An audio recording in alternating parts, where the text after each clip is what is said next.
Do livro Horizontes na Mente, psicografado pelo médium João Nunes Maia, através do Espírito Miramês. Capítulo 7, de 80. Limpar a mente. Os bons costumes tornam a mente límpida e clareiam o verbo, enriquecendo-o para que os ouvintes sejam estimulados ao exercício do bem eterno. A poluição mental turva a consciência e conturba o raciocínio, deixando a alma trôpega no vaso da carne. O homem civilizado não tem o costume diário de higienizar o corpo, pois a mente, na verdade, tem grande necessidade de limpeza, tanto quanto o corpo, por ser o centro da vida, que comanda toda a massa somática. E esse trabalho começa como uma chuva. Divide-se em bilhões de gotinhas, mas farta a humanidade e a natureza, limpa a atmosfera e destampa as minúsculas aberturas das árvores, de onde promana o oxigênio puro, no vigor da própria existência. Assim a chuva para a mente há de surgir nessas mesmas proporções, bilhões ou trilhões de pequenos esforços, somando uma torrente de energias vivas, conduzindo todo o entulho da consciência por canais apropriados. E a pureza de raciocínio faz nascer um clima enriquecido para as belezas imortais do amor, da alegria e da fraternidade, sugestionando o ser à procura de Deus e à obediência às leis. A castidade mental é obra de grande importância para a nossa supremacia espiritual. Sem as sutilezas da arrogância e as manobras do orgulho. Devemos nos esforçar todos os dias, a partir do momento em que nos alistamos no exército do Cristo. Como espíritos, mesmo no mundo, mas à procura da luz, compreendamos, na urgência das nossas necessidades, que renovação é o tema central da alma. Ovelha que reconhece o pastor, atendendo os seus magnânimos convites pela inteligência e pelo coração. A elegância dos pensamentos ajusta o meio ambiente em que vives para chamados fraternos e para uma conversação sadia, desamarrando do núcleo da vida a expressão do amor, de modo a participar, na mesma frequência, a razão. Para que isso tudo se faça, o esforço próprio é imprescindível, dia a dia. A autoeducação haverá de se processar passo a passo, e a vigilância deve arregimentar todas as forças possíveis nesta imensurável batalha, que somente termina na pureza espiritual, para começar outros labores em escalas que escapam ao raciocínio humano. A vida é um turbilhão de vidas sucessivas que se associam por lei de esforços e de obediências correlatas. No homem, o começo do sofrimento é sinal de princípio de maturidade. É, pois, a força do progresso atingindo sua farda física, para que o corpo espiritual se atualize nas necessidades maiores. Os grandes golpes na alma clareiam seu caminho para certas mudanças na arte de viver melhor. Escrevemos para todos, é certo. No entanto, endereçamos nossas mensagens com mais intimidade aos despertos, aos companheiros conscientes dos seus deveres ante a escalada do Mestre. Se começas hoje a te renovar na vida que levas, amanhã serás torturado impiedosamente pelas forças contrárias, donde resulta a desistência de muitos estudantes da verdade, por ignorarem que o ataque, a maledicência, a injúria, o desprezo, são outras tantas forças do bem, revestidas, aparentemente, de inimigos. Todavia, o que Jesus disse nos conforta sobremaneira. Aquele que preservar até o fim será salvo. Mateus, capítulo 10, versículo 22. Associemos nossos esforços ao regime das leis de Deus, respeitando-as em todas as suas nuances. Se alguém faltar de nossa parte, nunca haverá de ser a persistência, como onda de luz a transformar as nossas boas intenções em realidades. Higienizemos a nossa mente sem afrontá-la agressivamente. A experiência nos aconselha que o trabalho paciente e constante vencerá obstáculos que se nos afiguravam em posição irremovível. Na verdade, a mente plasma o que os olhos veem, como máquina fotográfica, pronta para disparar, tendo em mira o objetivo visado. Não obstante, poderemos fechar o diagrama. Assim sucede com os ouvidos, assim se processa na formação das ideias.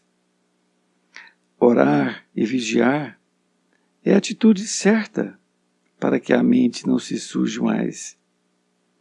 E o trabalho de limpeza deve ser eficiente, diminuindo a carga corrosiva acumulada em muitos séculos. Um pouco de boa vontade te colocará com habilidade nesse saneamento.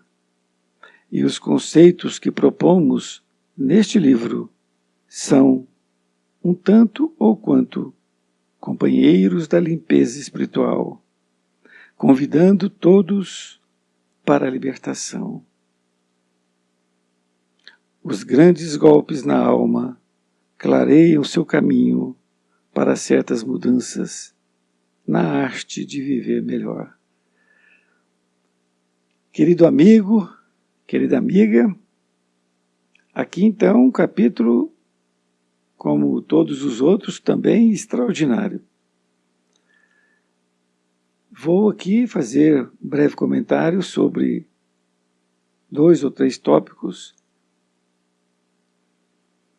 Quando iniciou a lição, ele diz: os bons costumes tornam a mente límpida e clareiam o verbo, enriquecendo-o para que os ouvintes sejam estimulados ao exercício do bem eterno. A poluição mental turva a consciência e conturba o raciocínio, deixando a alma trôpega no vaso da carne. O homem civilizado não tem o costume diário de higienizar o corpo, pois a mente, na verdade, tem grande necessidade de limpeza, tanto quanto o corpo, por ser o centro da vida, que comanda toda a massa somática. Neste trecho,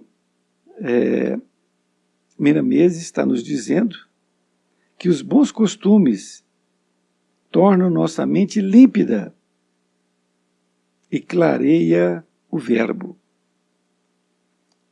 Olha que coisa interessante. Então, os bons costumes. Então, quando você começa a ter bons costumes, vai clareando, vai limpando a sua mente. E limpando a sua mente, o verbo será mais limpo. O verbo é a sua palavra. Desta forma, é uma informação que talvez você já conheça, mas que talvez não tenha atentado para a importância. Os bons costumes, o que sejam os bons costumes? Não falar da vida alheia, não ter pensamentos ruins em relação às pessoas, não é? Não falar mentiras. Essas pequenas coisas que, na verdade, são grandes coisas para o seu próprio bem. Ele diz ainda que a poluição mental turva a consciência e conturba o raciocínio. Olha que coisa, a poluição mental turva a consciência e conturba o raciocínio, deixando a alma trôpega no vaso da carne. Então, quando você está com a mente poluída, turba a consciência, quer dizer, você fica com a consciência conturbada, né? E o seu raciocínio também não fica bom. E a alma fica trôpega, ou seja, manca no vaso da carne. Significa, o que é trôpega? Manca, capenga, fica oscilando, não é? A pessoa que tem um defeito na perna, em uma das pernas, não fica balançando o corpo? Da mesma forma, a alma fica balançando, ou seja, indecisa, não sabe para que lado vai, não é? E aí ele nos pergunta, mas um homem civilizado não tem o costume diário de higienizar o corpo? Todos nós temos essa necessidade, não é? Para limpar o corpo e tal. Mas aí ele pergunta, e a mente? A mente também da mesma forma, que é o centro da vida. Nós temos que higienizar a mente. Higienizar a mente é isso. Uma outra coisa interessante, para não delongar muito, ele coloca que se começas hoje a te renovar na vida que levas, amanhã serás torturado impiedosamente pelas forças contrárias, donde resulta a desistência de muitos estudantes da verdade, por ignorarem que o ataque, a maledicência, a injúria, o desprezo são outras tantas forças do bem, revestidas aparentemente de inimigos. Todavia, o que Jesus disse nos conforta sobremaneira. Aquele que preservar até o fim será salvo. O que ele está dizendo aqui é uma coisa para que nós possamos refletir. Muitas vezes nós começamos a estudar então o Evangelho de Jesus, começamos a praticar o Evangelho de Jesus, não é? Tendo mais carinho, mais compaixão, mais fraternidade, mais amor para com as pessoas, tendo somente o objetivo de fazer o bem, não é? É o que ele diz, se começas hoje a renovar a tua vida que levas, amanhã será torturado impiedosamente pelas forças contrárias. Ora, como pode? Se eu estou querendo fazer o bem, se eu estou estudando o Evangelho de Jesus, os bons espíritos não têm que me auxiliar? O meu mentor, o meu anjo da guarda, não tem que me auxiliar? Tem. E está te auxiliando. Mas você será torturado impiedosamente. Como que será isso? De onde resulta a desistência de muitos estudantes da verdade. Então, muitos estudantes do cristianismo, eles deixam no meio do caminho aquela religiosidade que ele estava tendo, porque começa a aparecer muitos problemas. É o que ele diz, por ignorarem que o ataque, a maledicência, a injúria, o desprezo, são outras tantas forças do bem, revestidas aparentemente de inimigos. Então, quando você começa a estudar o Evangelho, começa a praticar, você vai ser torturado impiedosamente, como ele diz, por forças contrárias, porque vai haver aqui o ataque da maledicência, da injúria, do desprezo e todas as outras forças do bem. Só que elas estão revestidas aparentemente de inimigos. Por isso que Jesus disse, aquele que preservar até o fim será salvo. Está em Mateus capítulo 10, versículo 22. Me lembrei aqui de uma lição que foi também escrita por Paulo de Tarso, que Emmanuel colocou o título de O Buril. O buril é aquela ferramenta que é usada pelo ourives. Quando ele pega um diamante, por exemplo, que sai da natureza, aquele diamante está todo com uma crosta em volta, não é? Não se vê ali a beleza dele, a luz dele. E aí, ele começa a passar no buril. É uma espécie de lixamento, vai lixando ali, não é? E ao lixar, ele vai tirando aquela crosta e vai aparecendo a sua luz. Assim somos todos nós espíritos. Foram anos e anos na ignorância e que nós fomos criando essa crosta. E à medida que nós vamos agora tirando, nós é que vamos tirando, trabalhando, e tem que haver a necessidade do aprendizado.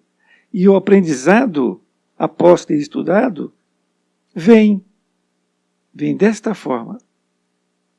Você estuda e logo depois tem o dever de casa, que é o ataque das pessoas, da maledicência, da injúria, do desprezo e tantas outras, que ele diz que são forças do bem, mas estão revestidas como forças inimigas. É para o nosso aprendizado. É claro que não é bom, porque nos pega muitas vezes de surpresa, né? A gente não está esperando, mas vem ali aquela forma de aprendizado. Espero que você tenha aprendido, porque eu aprendi muito, e quanto mais nós estudamos, mais aprendemos. Mas que tenhamos essa clareza de raciocínio, como foi no final. Os grandes golpes na alma clareiam seu caminho para certas mudanças na arte de viver melhor. Um grande abraço e fique com Deus.